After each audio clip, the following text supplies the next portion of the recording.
Hi there, and welcome to today's EdWeek webinar, Recalibrating PLCs for Student Growth in the New Year.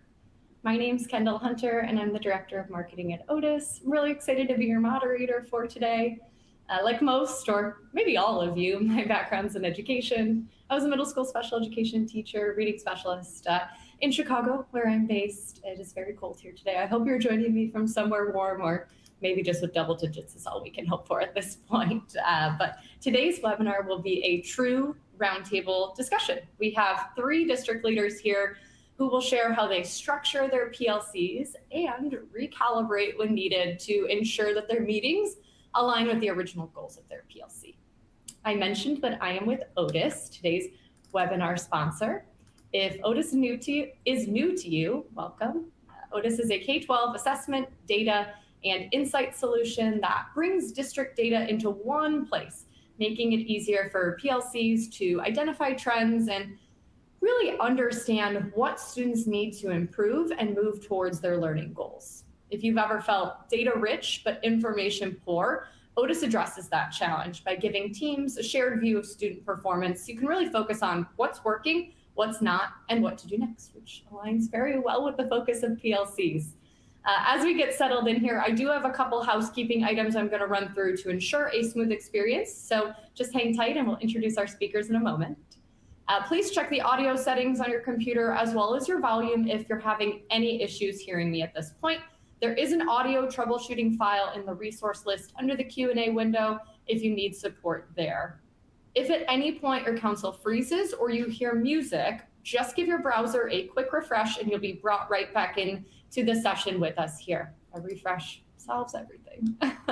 Since this is a discussion, you may want to enlarge the media player within your console to focus on our speakers. We do have some visuals and a slide deck here for you, but the focus today is largely on conversation and sharing with one another. There are a few other features in the webinar console that may be of interest to you. In the resource list, we've pulled together some PLC resources for you.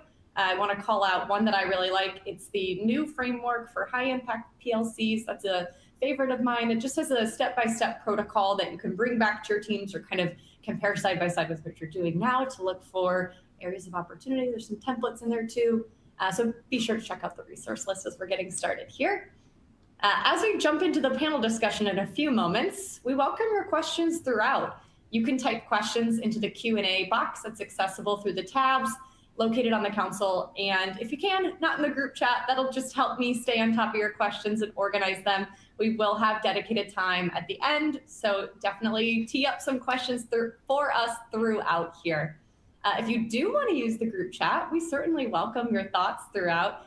Feel free to say hello now, introduce yourself, tell us where you're joining us from today. Are you at home for e-learning like many folks here? We welcome your participation throughout, and we'll kind of be watching that too to have a temperature check on how you're feeling with the topics that we're covering. Last but not least, this webinar will be recorded. So if you need to step away, if you have children at home, no worries. We will be sharing the recording with you all. And the recording is also available through EdWeek using the same login you used today. So with that, let's meet our speakers. I'm just going to go through some background information on them and do introductions, and then we'll open it up to them. I did some fast facts before this webinar, and together these speakers have over 50 years in education. So you are with a good group here today. First up, I want to introduce Courtney Yarchuk, who is an instructional coach with Keystone Central School District in Pennsylvania. Courtney's in her 12th year in education and has spent the majority of her career as a second grade teacher, also has served as the district math department leader. This year, Courtney is in her first role as an instructional coach, supporting both the elementary building and middle school, which sounds very busy. So thank you, Courtney, for being here with us. Next up, we have Shade McCaw, who is the deputy head of school at Opportunity Charter School in New York, and this is her 16th year in education. She spent 6 years as a classroom teacher and the last 10 years in school leadership, including 5 years as a middle school principal and 5 years as deputy head of school. In her current role, Shade works closely with building leaders and teachers to analyze data and review curriculum and instructional practices to drive continuous improvement. So lots of good experience there. Last but certainly not least, we have Matthew Howard, who is the instructional technology coordinator for Rogers School District in Arkansas. This is Matthew's 23rd year in education, and his experience spans 7 years as a classroom teacher at both the elementary and secondary levels, 12 years as an elementary building administrator, and now is in his 4th year as district level curriculum specialist. Matthew supports 15, I had to double check that in my notes, 15 K-5 elementary schools, working alongside 2 administrators and 3 coaches in each building to strengthen instruction and learning at scale. So as you can see, we have a wide range of backgrounds, experiences, and roles covered on our panel. You all are in good hands with this group here. I had the pleasure of chatting with them a few times before this, and each of them brings such a different background, different perspective, different school sizes, demographics. So really excited to bring you their expertise in the conversation today.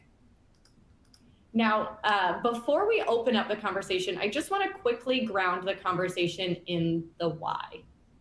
Simply put, there is a lot that we can learn from one another. So whether your school's been working with a PLC model for years or you're just getting it off the ground this year, there's common challenges that almost every team faces along the way. From lack of time to lack of structure, no matter what the challenge is, if you're facing any of these, it means less time spent on discussions around what students actually need. Our speakers have navigated issues like the ones on your screen now in different roles and contexts, and our goal today is that by sharing what's working and what they've learned, that we'll all have an opportunity to grow together as practitioners. So as you'll hear from them, there are still things they are learning and changes they are making.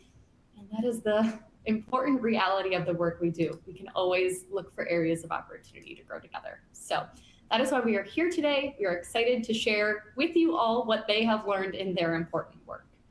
To kind of start us off here, I'm just going to ask each speaker to give us a quick snapshot of PLCs in your district, touching on the core purpose and any non-negotiables that you may have protected over time to keep your teams moving forward. And today, I'm just going to ask you to start us off. How's it going? Hey. Hi, everyone. I think it's important that I just share this context piece. So our school is very unique in which we have a large amount of students with disabilities. So around 65 to 70% of our students in grades 6 to 12, we are one charter school, have an IEP. So I just think it's important for everyone to just sort of have that in the back of their mind, because how we have PLCs are structured a little differently, I think, in usual districts. So as far as, the core purpose, right, it's the same that it is for any school, right? It's for student improvement, and it's for our staff and our teachers to learn from the PLCs. We have just a sort of like quick rundown. We have our content area PLCs, which is our core classes, ELA, math, science, and social studies. But we also have intervention PLCs because every single one of our students has an intervention block period in their schedule. And I may go into a little deeper as far as like what that looks like exactly a little later. But it is led by teachers. We do have our teachers leading these PLCs. We have done both, led by teachers, led by administrators. We found that, having our lead teachers do it has been a lot more effective for our PLCs. As far as the non-negotiables, it's really that protected time. I think that every school here can say that we have a lot of things that we have to take care of. And it's really just making sure that the PLCs we always meet. So we do have a PD calendar for the year. We ensure that at minimum, we're meeting twice a month. If we can get an extra meeting in there, then that's fantastic. But we try to ensure that we are not taking away from that PLC time. And, we do whatever it is we can in order to make sure that doesn't happen. Another non-negotiable for us, right, especially in the beginning, it was something that we really had to sort of drive hard, is that it's not my students in my classroom versus your students in your classroom. It sort of started to become a little competitive, right? And so we had to reestablish that culture that this is for the benefit of the entire school. And it took a number of years, but we are in that place where teachers are feeling comfortable to be vulnerable in these conversations, right? Because the learning only happens if our teachers are vulnerable and willing to have those conversations. And then just very quickly, just ensuring that they have that follow through. If we're asking for something, you need to please bring it to the next meeting. That's a definite non-negotiable. Otherwise, the PLCs are not effective. Thank you so much. Strong start there. I love the culture that you've built within your school. around not having that me versus you, but a we. I imagine that's probably boosted morale quite a bit. And that definitely aligns to the ownership of PLCs, right? If it's owned by teachers and we're all working together, I can kind of see how that would be a really positive layout or structure to how you've set up your PLCs. But I'm going to toss it over to Matthew and cut my segment there because I want to hear from Matthew more about PLCs within your district, and just tell us about the non-negotiables, core purpose. Tell us what's going on in your district. Much of our non-negotiables and expectations are very similar to what it was presented. We do have, 15 different buildings, so each of our buildings looks slightly different, but we do have a district guiding coalition that we utilize to champion and improve the PLC process. We meet with that district guiding coalition once a month, and that guiding coalition consists of our central office team, as well as our building administrators and academic coaches, which are 2 administrators and 3 coaches per building. So our process there is to help guide buildings and guide them in knowing the types of work or the type of work that can be supported within their building. So we're trying to replicate what they might be doing with a building guiding coalition, with having a representative from each team. So the hope there is that there's this trickle down. We've been working with Janelle Keating as a consultant and working through leading PLCs at work district-wide, looking at a large district and how to support the process. When every building looks a little bit differently, we're trying to work through that district guiding coalition down to the building guiding coalition that kind of leads teacher teams. And then trickling down from there to our teacher teaming time, where we typically, most buildings have once a week, a time for teaming around the 4 critical questions. And so they are obviously there to show up ready with anything that was set on the agenda for the prior meeting.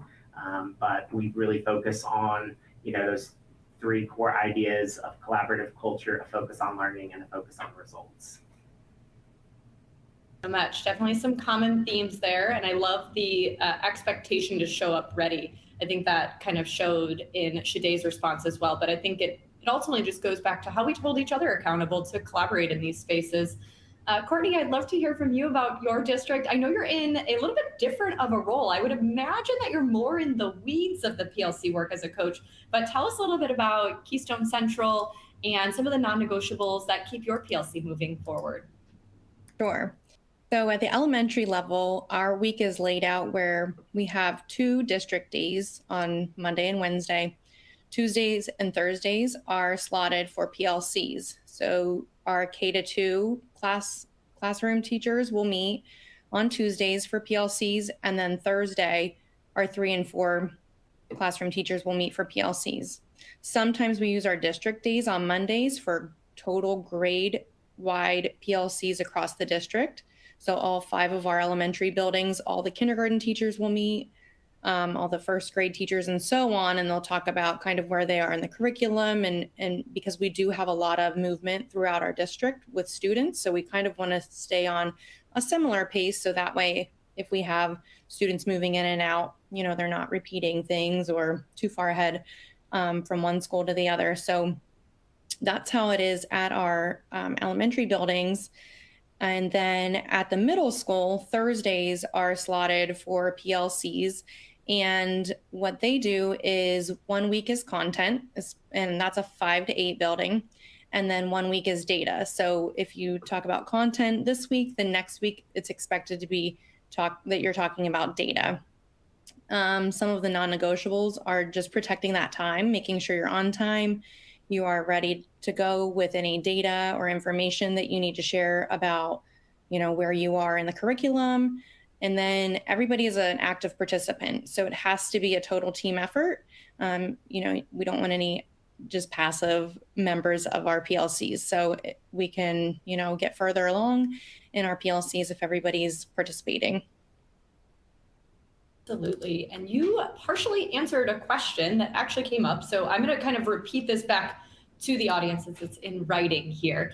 Thank you everyone for the questions and engagement, but we have a question here that kind of builds off of what Courtney was talking about there around structuring your PLCs with content and data. I loved that you mentioned that because that really helps, I think, set the tone for what you focus on. But the question was, how do you organize time in PLCs for teachers to be able to discuss instruction along with all the other demands of the PLC process, like data analysis, unpacking standards, creating assessment. So I know in your school, it sounds like you kind of have a schedule to guide that, but I was curious from Shade or Matthew, if you have done anything similar there. Matthew, maybe I'll toss it to you first. You mentioned that guiding coalition. Is there any guidance through that around what you focus on in each meeting, or how do you ensure that teachers kind of have the time to balance all the expectations in PLCs in your district? So obviously, teams are all at different stages of development and collaboration. So we try to encourage teacher leadership within that teaming time, and we have supported teams in kind of identifying where they are living most of the time by maybe analyzing their stages of collaboration. Moving from that, filling the time to plan, to developing cognitive assessments, and then actually diving into the analytics. And our push is to encourage teams to actually analyze how they spent their time, each teaming time at the end, so that they can kind of rank themselves to see what stage of collaboration they were working within, so they don't get stuck within a rut.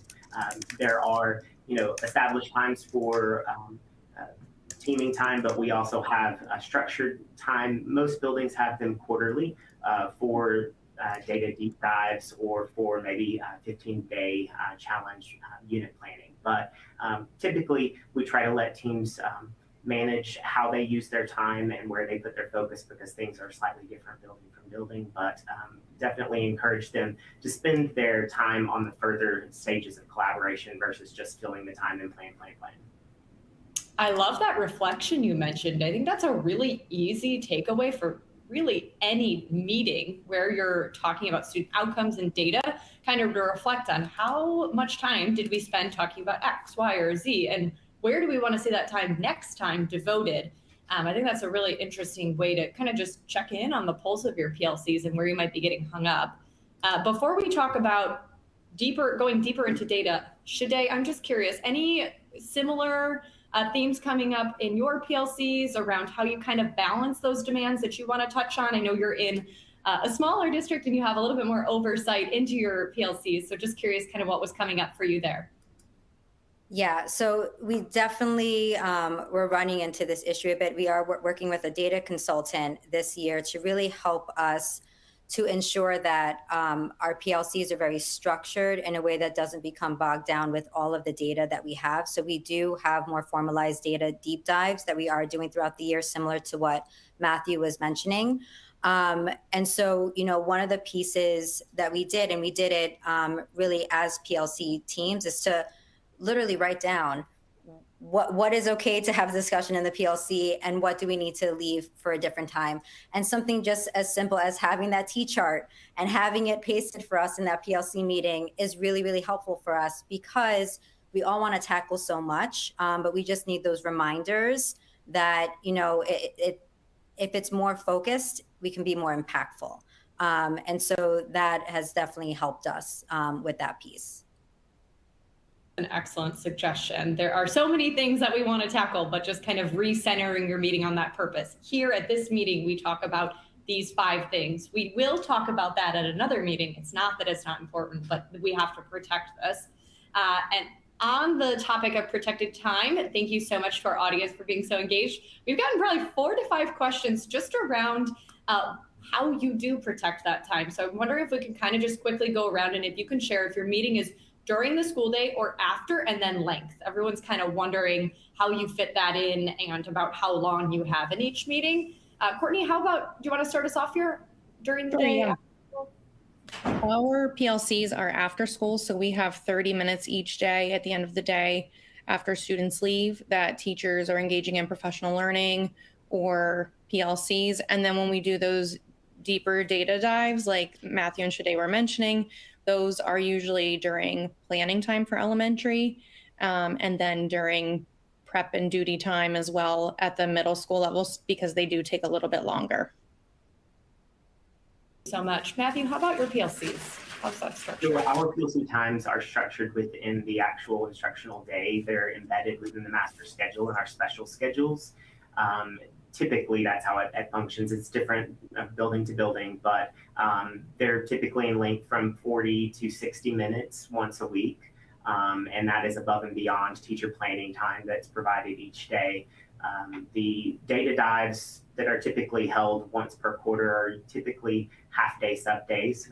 So they get a substitute and they can come together as a team for those deeper dives into data and for unit planning. Thank you so much for sharing that. Shade, how about you all? Is yours during the day? Apologies if I missed that. Yeah, so it is during the day. As a charter school, we have a little bit more flexibility as far as what we can do with our student scheduling. So our students have a half day on Fridays. And so that afternoon every week is what we have time for all of the different meetings we have going on.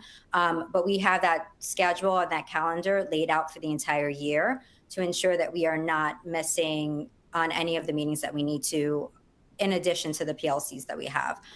So we do have that dedicated time every time. We also have Mondays from 3 to 4, in which we're able to have we do our content areas during that time. And our Fridays, we normally set for our data deep dives, or if we couldn't do it that Monday, we ensure that we have it on the Friday as well. But having that time block every Friday is super helpful for us. Thank you so much. And I did change the visual here. I'm not sure if anyone has seen this or a similar visual comparing a PLC to a tree, but the thought here is that there are tight foundations in your PLCs, things that you really are non-negotiables. And then there's loose components where you're more flexible, things that you, like adapting to student needs, flexible interventions, things that change based on what you're seeing. And I wanted to relate back to what you were also sharing, because it sounds like the foundation of every single person's PLC here is that protected time. I heard that come up as a theme throughout. And I think protected time helps you to focus on some of those flexible elements more.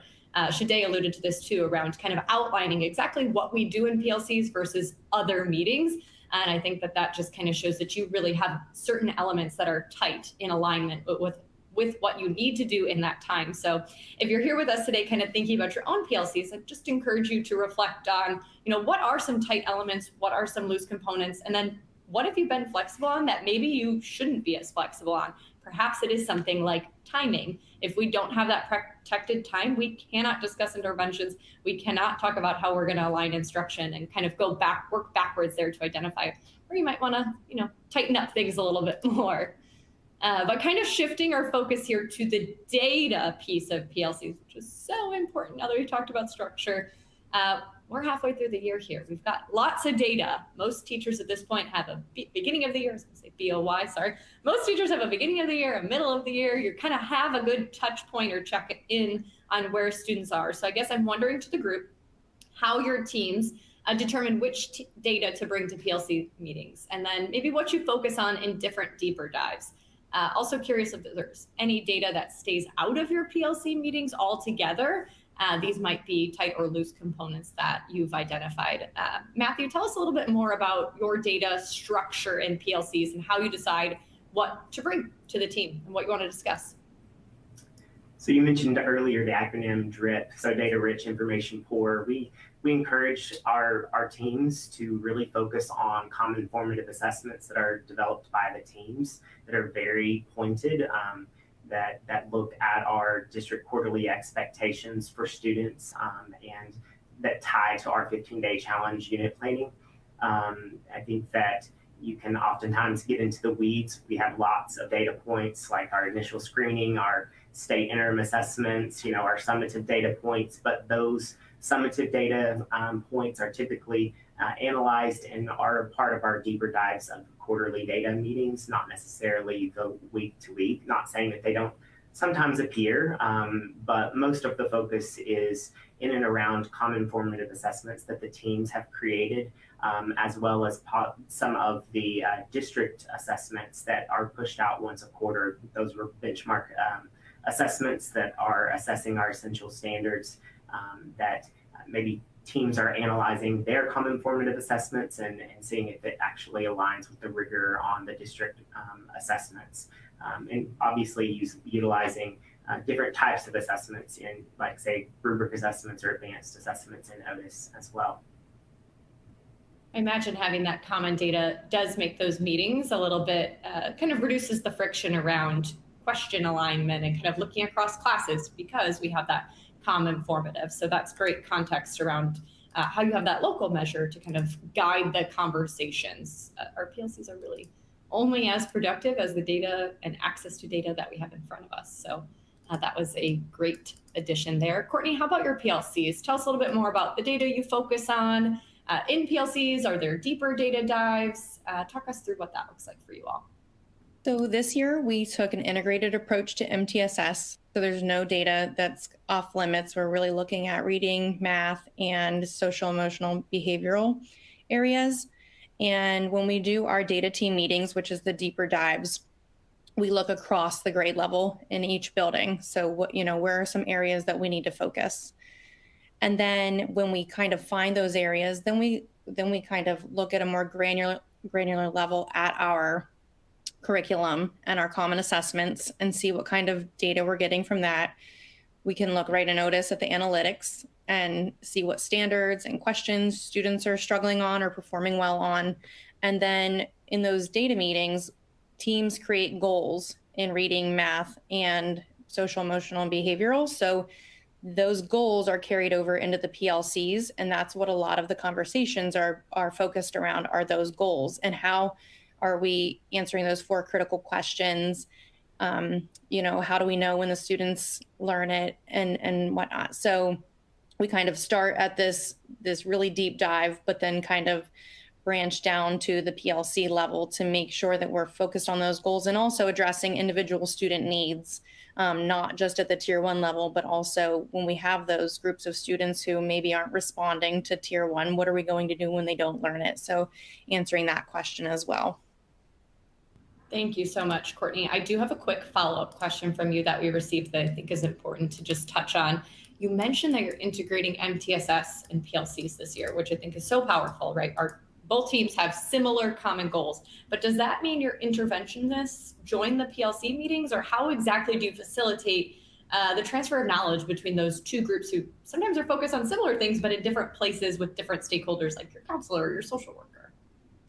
Yeah, so that's a difficult one because we're focusing on tier 1 in our MTSS model.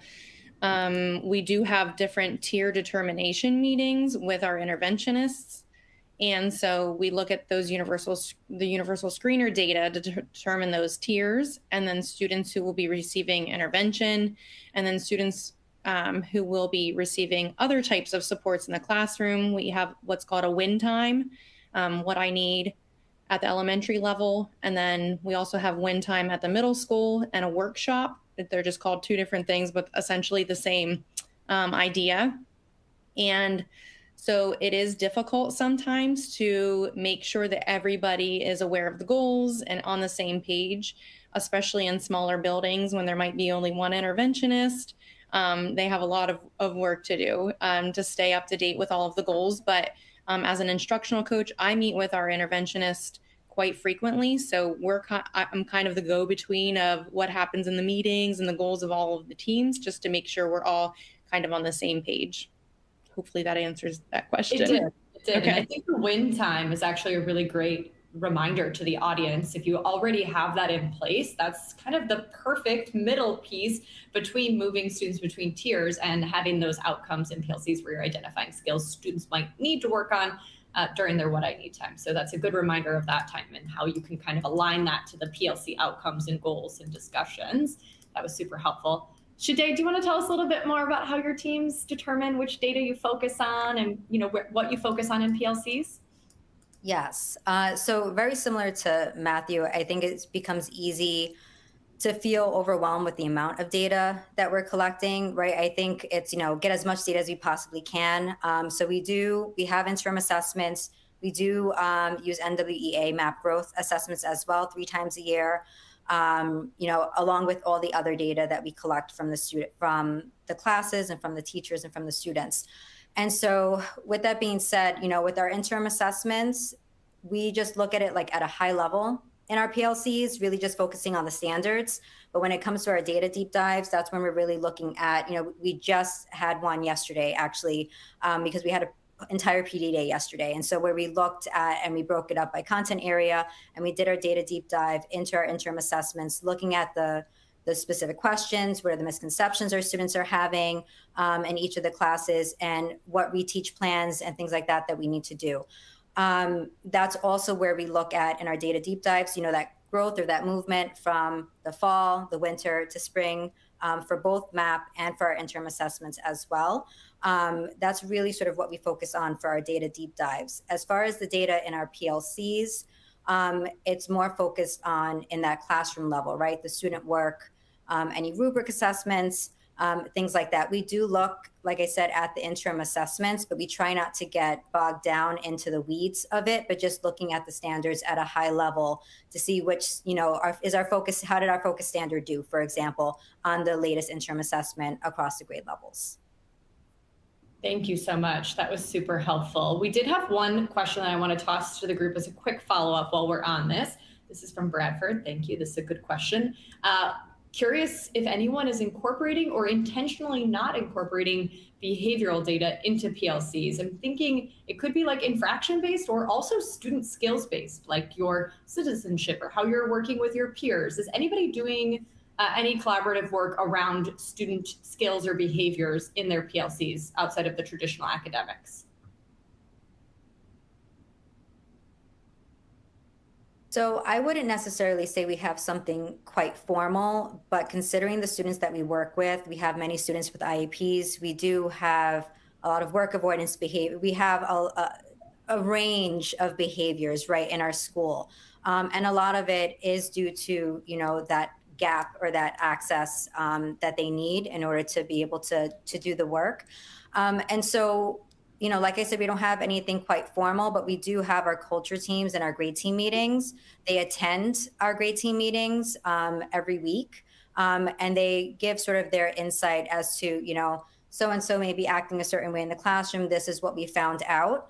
But it's just really important information to find out because that also impacts the data, right? If that student wasn't having a great day, is this data, true, or should I pull them again and have them do this assessment again, one-on-one, right? And so we do have a lot of that because of the students that we serve. I think that was a great addition. Thank you so much. Matthew, go ahead. Yeah. I think that, oftentimes those conversations do sometimes come up in teaming time, but each of our buildings have a behavior support team. So those are more organized times for structured conversations about the social emotional learning needs of students. So we try to steer back toward content as much as possible. Obviously, will versus skill comes into play sometimes, but we try to keep those separate, those conversations separate, so that we can stay on task as much as possible. Thank you so much. Both great contributions there.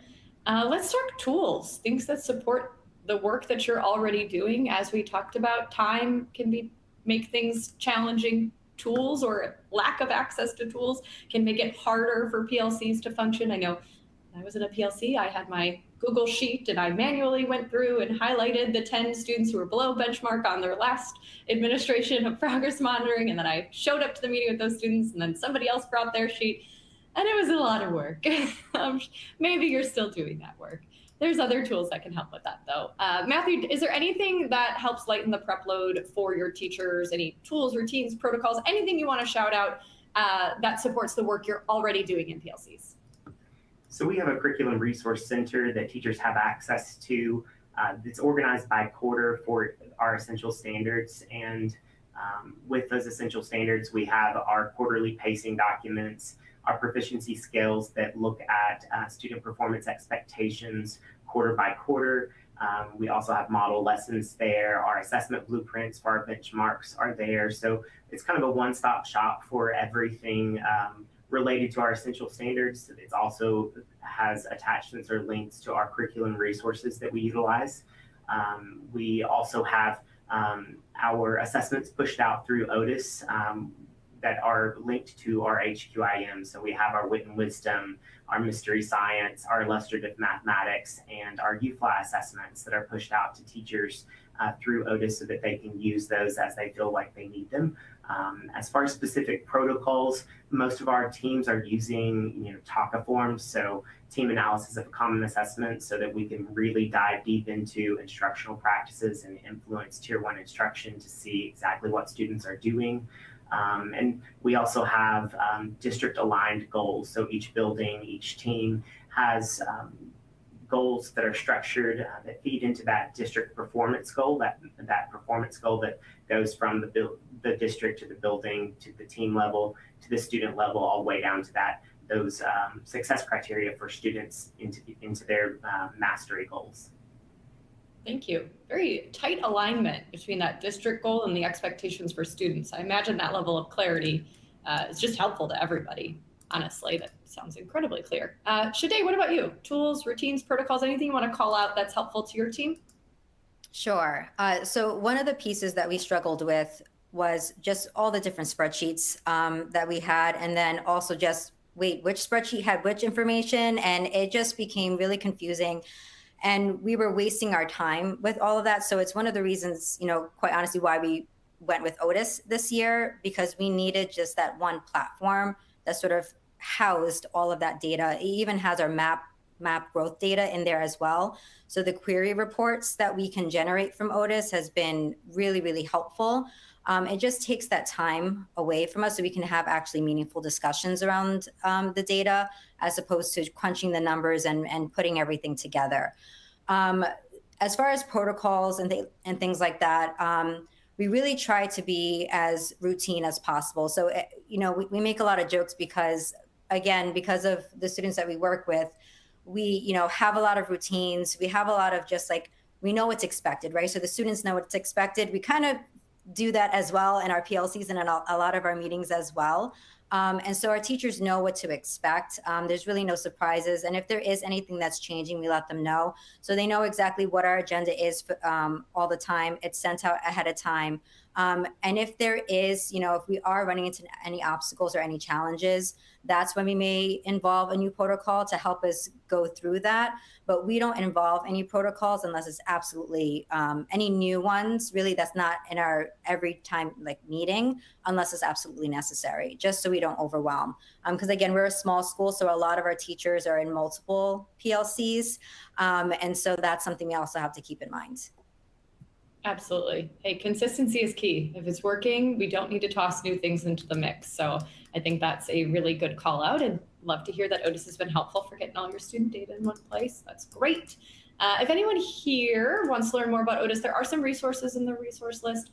Before we wrap up, I'll just tell you a little bit more about some of the PLC tools, but I love that shout out. And Courtney, what about you? Similar to Sade and Kendall, our district, we had Google Sheets here, there, and everywhere, and it just made things confusing. And it was also really time consuming. Being new to instructional coaching, the other instructional coach in my middle school building, she would take all the data from the other platform and do kind of the item analysis or the question analysis for students to see which teachers students were performing and how they were doing, to see if there were any commonalities. And the classrooms that are using Otus, we found it very beneficial to use the analytics side. So where that took a lot of prep up front using the Google Sheets and doing it manually, Otus, we're able to pull up the results real time and have more authentic, deeper conversations looking at the item analysis, looking at the standards. So you can see very clearly which standards students did really well on and which standards students need a little more support on. And then just having those conversations based on, why do you think they performed that way? Hey, let's look at this question and see what it was asking. Was it confusing to the students? Was the wording a little different? And then from those conversations with our fifth grade team specifically, we were able to create our own Otus assignments to practice those types of questions. So that way, when those things come up and the students have to answer those types of things, they've had more practice with with those types of questions, and they can be more successful, hopefully, the next time they see it. That replication of high stakes assessments is certainly not something that's lost on me. I think that's important. Well, thank you. Love to hear that. Some themes that I'm hearing is it is easier to make those evidence-driven or evidence-based decisions when we're focusing less on the spreadsheets. And hey, I love a spreadsheet, but there's a time and a place where it serves its purpose, and looking across measures is just not it, unfortunately. So I encourage you, if you're curious and want to learn more about Otus, we're at otus.com, O-T-U-S. I'll share some links at the end too. But with that, we are going to kind of change gears here. We've been largely focused on just talking through a few questions around our structure and focus, but I want to shift to some live troubleshooting of common challenges. Seen a lot of you all chatting in with questions to kind of navigate some of your own challenges, and the ones that we're going to work through here, we'll touch on those. So if we have not addressed your question live, rest assured that in this next segment, when we kind of talk through each person's approach to some common challenges, you should get some answers there and get to hear some different perspectives around how they would navigate it. So with that, I'm going to give you all a scenario, and then we'll kind of just go around and talk about how you might address that if it was really happening in your community based on your non-negotiables and how you work with your teams. So the first scenario here is that winter data shows the same standard performing very differently across classrooms at the same grade level. Now, no one wants to turn this into a conversation about teacher effectiveness, but it is important to understand what's happening. So if that's what the data showed in your district, what would you suggest doing? How would you approach the conversation? Shade, do you want to start us off? Sure. Yeah, and I can definitely speak to this, from past experience. So this just goes back to just reminding the PLC group that, again, this is something where all teachers need to be okay with being vulnerable. This is not evaluative. That is also sort of where, so when we did PLCs, when I did PLCs, I was a lead teacher. So it was different than myself now as an administrator. And one of the reasons, again, why we are only having our lead teachers, so they really do feel comfortable. But it's just really understanding that, again, we have to just look at all the data and what it's presenting to us, and we have to address it in some form or fashion. And everyone has to be willing to have that conversation. And it's not, a matter of, your class isn't doing so well or whatever it is, right? And so with that being said, when this issue did come up for us, we also recognized that we really did not have strong vertical alignment, nor did we have horizontal alignment as far as like instructional strategies that we're doing, right? How students are answering short response questions, right? Something very simple. Students shouldn't be learning, it different in every single classroom. It should be, as much as possible, a common instructional strategy that's being used, right? And so that's one of the key pieces that we recognize there, right? The classroom that was having that strong data, they were using the same acronym, right? We use RACE for our short responses: restate, answer, cite evidence, explain. The classes that didn't have that strong data weren't using that, or didn't have any sort of form of what they were using in order for the students to answer those questions. And so it's really just identifying what it is that the classes that had the strong data were doing, and also looking at what the classes that didn't have strong data was doing as well. And just seeing how we can build on that, right? Because again, it's about the teachers learning, not just it is the student improvement, but also the teachers learning, so we can ensure that they're having effective teaching for years to come. And so we do have we do have teacher visitation as well, where we ask teachers, we do not force them, hey, would you like to go see so-and-so and how they do this model in the classroom or this structure, whatever it may be. And again, it's not required. We have yet to have a teacher that says, no, I'm not interested in seeing how someone else does it. And they come back, with great feedback, and they say, okay, I see how I can implement this in my class, right? And so it's really just framing the conversation in a way where it's, all right, we all collectively have this problem. Let's all collectively figure out how we can work on it together. And then, the visitation piece was actually pretty huge for us in that regard. Yeah, the willingness to model taking risks and, analyzing that data and feeling comfortable to discuss it. It's very clear the groundwork and norms that you've built for your PLCs around just being comfortable having these tough conversations goes a long way in being able to troubleshoot it effectively. I love the visits into the classrooms too. I think that is hugely important to be able to see just how it looks elsewhere. What can we learn from one another? Kind of taking out the like scary aspect of that around effectiveness goes a long way. Courtney, what do you think? What would you do? So we have some of this going on right now because of, middle of the year data. And one thing that I was going to mention too was peer observation and just going in and seeing what is making this classroom so successful. And I think another question is, are teachers taking the summative assessment? And I think that's something that we forget to do sometimes, is look at that assessment before you even begin your instruction. What might some misconceptions be? What might some sticky standards be that you can kind of keep in the forefront of your mind before you're even approaching it with your students? So just kind of bringing things up that, we just get comfortable in our day-to-day, teachers get comfortable, and just bringing up some of those things like, hey, so-and-so did really well on these standards. Would you like to go see their classroom? And I think, like you said, the more vulnerable, the better, because, I don't think you can take it personally, but you can do something about it whenever you see the data is showing that you need to change something in your instructional practices. And maybe it's just some student engagement that you need to change up. So I think definitely the peer observations and just looking at the assessment before beginning instruction is critical. Good reminders, foundational reminders, absolutely. Matthew, what do you think? I would like, piggyback off what Sade said about developing or fostering that culture of collaboration, teachers being able to feel safe and have those vulnerable conversations, and that it isn't evaluative. We certainly encourage that. And, that's a process that builds over time. Sometimes those conversations are harder to have when you have a young team that doesn't have a whole lot of experience about having conversations about instructional weaknesses. But we really want to focus on utilizing our teaming time to focus a lot on tier 1 instruction, not just interventions.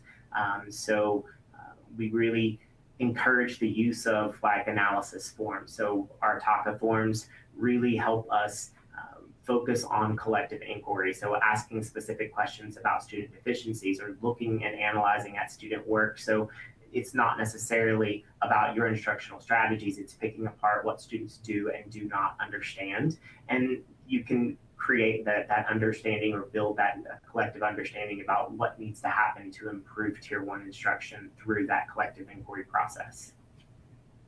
Great insights. Thank you so much for sharing that. It sounds like everyone's advice largely is to kind of go back to the original purpose or your, kind of look at that assessment, remind your team that these are professional learning communities, right? So we're going to learn about our professional skill set and where we need to grow and how we can take risks to better teach something to students or model something in the classroom. A lot of similar themes throughout there. I do have another scenario for us here. I know we are running tight on time, and time flies in these sessions, but we will do another scenario and then we'll open it up to some final questions before we wrap up and let our speakers go back to their e-learning/snow day, since all of us are in the same boat here. So the next scenario, teachers are using the same curriculum resources in this situation, but the student work being brought to PLCs doesn't consistently reflect the rigor of the standards being assessed. In the situation, how would you suggest PLCs address this misalignment without defaulting to, I'm sure we've all heard this, we need new materials, we have to start over? Courtney, do you want to start this one off? Yeah, so similar to what I was saying about taking the end of unit assessment, that's a great place to start for teachers to map out what they would take as acceptable responses and what they expect. And we kind of had this situation at our school where we have an Algebra 1 in 8th grade and we have an Algebra 1 in 9th grade. So 2 different buildings, but we were looking at the data across that course. And so what we were seeing was that the 9th grade teacher was accepting different answers than the 8th grade teacher was. So the 9th grade data looked better than the 8th grade data, but what really was happening was just that difference in what was an acceptable answer. And so, there could have been a conversation about curriculum, but I think what was really happening is that the level of expectation was different. And so having that PLC and trying to get those teachers together because they're in different buildings, it's important and it is happening. So that way, our students who are performing at a certain level at 8th grade are falling under the same expectations as those 9th grade students as well. So sometimes that's difficult to get those teachers together, but it's something that's really critical to make sure that those courses are aligned. Thank you so much for sharing that. Matthew, kind of tossing it back to you, how would you address the situation? I think building on what Courtney said is exactly what we would do. We would focus on scoring calibration, making sure everyone is on the same page. When we develop the CFA, hopefully we're utilizing the assessment blueprints that are released for our district benchmark assessments that kind of give clarity about how the standard would be assessed. We might also revisit our proficiency scales where we unpack those specific learning targets and what does actual mastery look like. So just refocusing on what is standard proficiency and how are we scoring to ensure that we're scoring in the same ways. Thank you. Shade, anything that you want to add here that we haven't talked about around misalignment between the rigor of standards showing up in PLCs? Sure. I think one of the pieces that I don't want to necessarily say that we struggle with, but we provide a lot of scaffolds and we provide a lot of support to our students because we have many students coming to us well below grade level. So with that being said, with sometimes we have instances in which, we recognize when we're in the PLC, there was too much scaffolding being given, right? The sentence stems, for example, was actually giving them the answer as opposed to actually having them, give that analysis or whatever it is that they needed, right? So I think it was for us, it's finding that fine balance between what is enough support and what is just right and what is too much, and also what may not be enough, right? And so that's where we end up having our teachers bring their lesson plans and sort of show us what do their graphic organizers look like, what do those sentence stems look like, so we can really understand. It does also go into the whole, what do they accept as a full 2-point answer? We run into that issue many, many times. But for us, it's really looking at the supports we're giving because, when the students are taking the assessment, they're not being given all those scaffolds, right? So it's giving it to them, but also making sure that they're gradually releasing it for the students appropriately so they can then show that they are mastering that standard and making improvement. Thank you so much for sharing your perspective there. Very valuable. Sounds like those scoring guides are, by and large, the source of truth for all of us when we're in these situations. So we are going to go to open Q&A here. I've been kind of pulling questions that you all have been submitting throughout. Thank you so much for the engagement. Keeps this exciting. I appreciate you all. Before we do that, though, I just want to say a few quick words about Otus and how we can support your PLCs. So much of what we've talked about today goes back to tools in Otus. So if you're interested in learning more, we're at otus.com. But just to kind of summarize a few highlights from what we've heard our panelists speak about. In Otus, you can bring all your district's data into one place so your teams can make those informed decisions that support growth. And it starts with having that complete picture of a single child, a class of students, a school of students, and the district. With Otus, you can see everything from those benchmarks that you may be giving, like maybe map growth or iReady, to those common formatives or summatives in a single view. And there are AI tools that can kind of help to highlight what matters or what you should be pulling out of the data so you don't have to dig too deep. You can also create reports in your PLCs or on your own as a teacher in real time to find students who might be below or above grade level, depending on which group of students you're looking to extend or offer remediation to. And you can use that data to quickly see their instructional needs. If you put something in place to support them, like an intervention or a scaffold, as we were talking about, you can also track over time from assessment to assessment, progress towards that standard to kind of see if what you did worked. Is the student now at grade level based on the last assessment and the interventions we put in place? So you get a really clear picture of how students are growing from PLC meeting to the next and how classes may be growing towards those grade level expectations or whatever standards you're operating off of you're not using grade level standards. So definitely check out Otus if you need some new tools in your PLC. But let's talk about some questions that came up. I have a good one here. I think it's an interesting one. It kind of is dialing us back to the beginning. We talked about recalibrating our PLCs. A member of our audience is wondering if there's any indicators that you as a leader of PLCs look for that tell you this group may need a little bit more work, or we've kind of lost course and we're not functioning the way that we should. So the question was, what indicators tell us your PLC is no longer functioning as intended? Matthew, I'm just going to kind of toss it to you. I know we're short on time here. What do you think? Anything you look for when you're in those meetings to kind of tell you if the group needs to turn the other direction? I think that we reflect on those stages of collaboration, actually looking, like rolling back in, and we try to keep track of what those ratings look like over time, so teachers can analyze how they're spending their time within that teaming time itself, and they rank themselves on those 7 stages from 1 to 7 every single time they end a teaming time, so that they can actually see, are we getting stuck in just creating assessments, or are we spending too much time in planning, but really just focusing on how teams are evaluating themselves. Thank you so much. Anyone, I love the self-assessment, seems hugely helpful here. Courtney, Sade, do either of you want to jump in? Any indicators that you kind of look for to check the health of your PLCs? All of our teams have agendas, shared agendas. So if we can't attend a meeting because they're all on the same day and time, we go in and look at the agendas, so you can kind of tell the productivity of the team and if they need a check-in from an administrator or a coach, and we just kind of base it off of their agendas. Thank you. Sade? Yeah. And I would just say one of the pieces that we're always looking out for is for our teachers to just start saying, all of our students are very low. We can't move them. I don't know what we're going to do. And that can tend to happen sometimes. It can become overwhelming because we have so many students below grade level. But it's really just making sure we do that sort of like refresh, do those sort of celebrations on look at what we have done, or look at, I think a lot of times they tend to forget the impact that they are actually having. And then we may just see data that, may not look so great.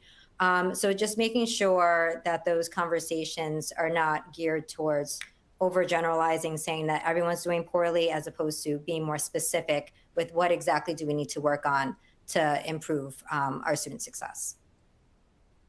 Thank you so much. I think we'll just have time for one more question here. And I will mention that we get access to all of your questions afterwards, so I'll pass them along to the team. And if there was anything hyper specific to someone's use case or school district, or questions for them, I can certainly connect them with you all. I know there were a couple like individualized questions there, so I will personally sift through that and make sure that you get some answers. I can easily be the liaison there of the information to you. So thank you so much for the engagement. And we had a really interesting question come up that I think nicely kind of wraps up everything we've talked about around PLCs for students and the focus on them. This question, however, was around the different needs of our staff members and how we can kind of differentiate our PLCs if they're at varying stages of implementation and maturity.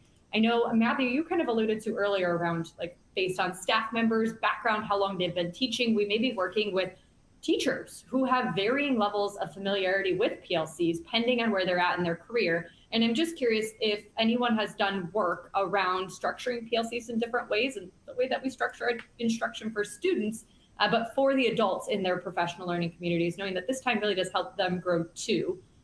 Courtney, I'm going to toss it to you first. Are you all, do your PLCs kind of look like a copy and paste across, or are there different conversations based on teacher expertise and background?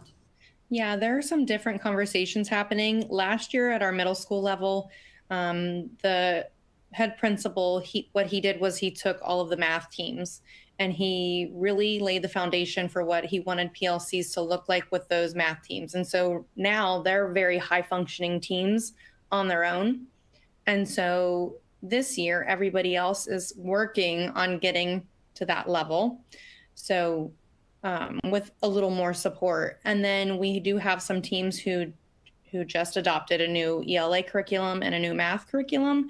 So those teams are receiving more support from our curriculum director, our principals, coaches, and we're kind of having those deeper conversations to get them to that more self-driven PLC level next year. That was helpful. Shade, what about you?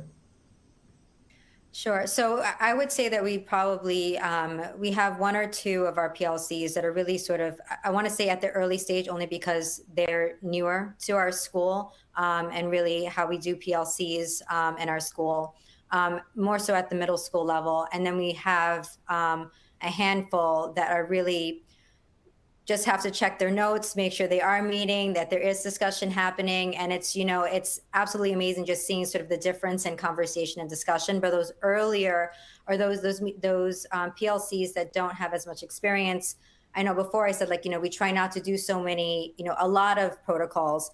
For this, we do have the protocols. They need more of that guidance, so they can really just understand just the flow of it. And then we can start to, you know, weed out if we need to and if it becomes too overwhelming.